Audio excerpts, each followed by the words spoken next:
Le phénomène de l'IA est une tendance actuelle qui intéresse beaucoup de gens et qui suscite beaucoup d'adhésion, beaucoup d'engouement. Mais ici, il s'agit de l'IA qu'on va utiliser dans le contexte africain, dans le contexte ouest-africain, pour détecter et prévenir les épidémies.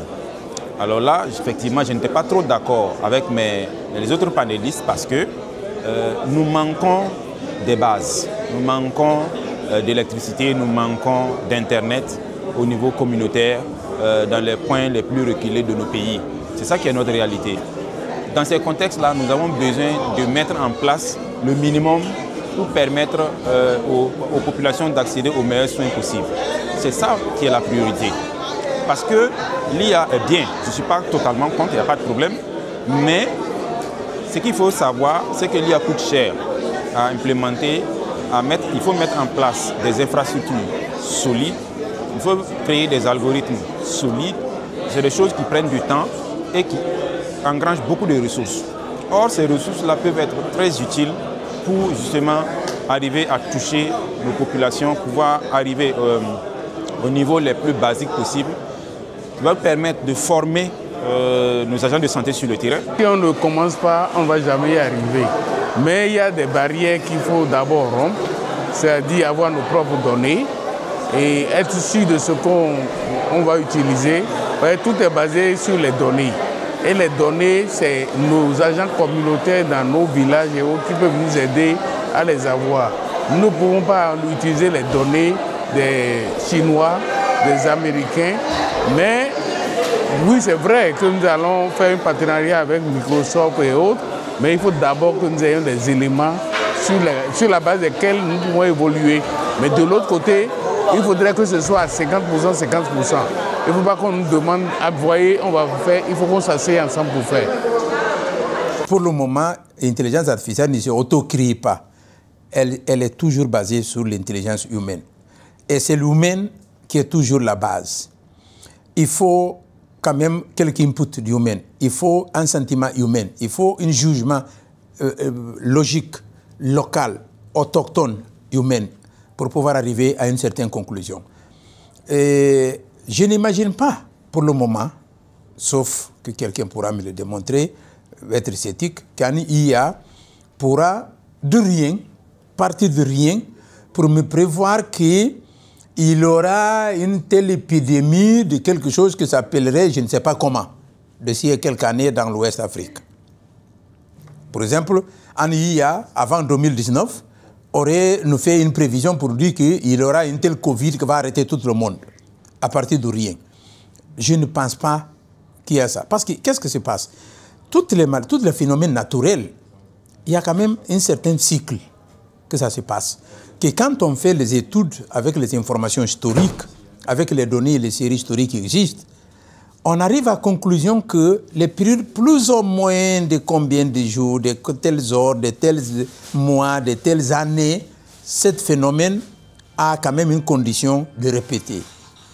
Considérant certaines conditions d'environnement, de nature, d'agglomération des personnes, de type de comportement, de types d'événements sociaux que précèdent, peuvent déclencher un tel phénomène. Donc, l'homme fait ce type d'exercice à quelque temps avant. Aujourd'hui, on peut utiliser l'IA pour reprendre ces données de peut-être des centaines de milliers d'années avant, que nous avons certainement oublié, si ces informations sont disponibles, pour nous dire que les prochains 20 ans, les prochains 30 ans, les prochains 5 ans, un tel phénomène que peut répéter. Mais il faut que cela soit local. Parce que le local, ça veut dire quoi? Ce n'est pas parce que le nationalisme, l'africanisme, non, ce n'est pas ça qui est la cause. Mais le local, ça veut dire la réalité. Parce qu'il y a une réalité, même étant en Ouest Afrique, la réalité du Bénin n'est pas exactement la réalité du Ghana. La réalité du Ghana n'est pas exactement la réalité du Nigeria, même si nous tous, nous sommes frères. En plus, la réalité de l'Ouest Afrique, ce n'est pas la réalité de la Chine, ce n'est pas la réalité des États-Unis. Donc, pensez qu'un IA que quelqu'un a formulé avec l'algorithme en Chine, on va le prendre aujourd'hui, on l'applique en Ouest Afrique et il nous donne les mêmes résultats qu'il aurait donné en Chine. Je crois que c'est de nous se tromper un peu. Par rapport à la question de l'utilisation de l'intelligence artificielle dans la prévision des maladies épidémiologiques, je dirais que je ne suis pas du tout d'accord.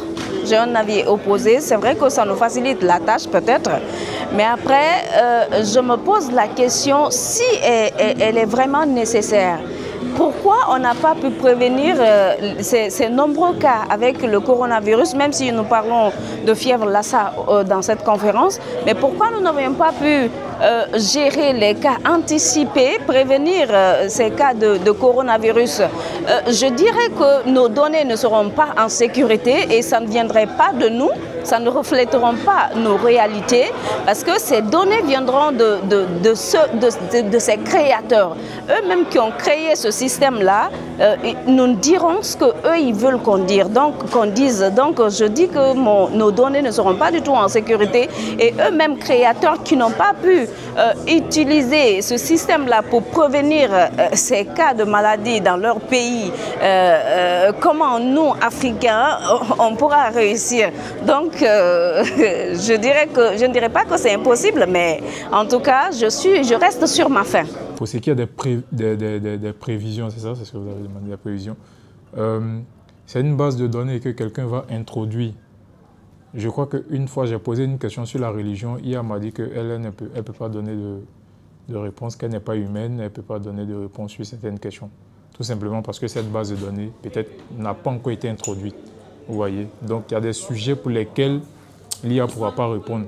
Il faut toujours la main de l'homme, d'un être humain sur l'IA. Donc, voilà ce que je pouvais ajouter.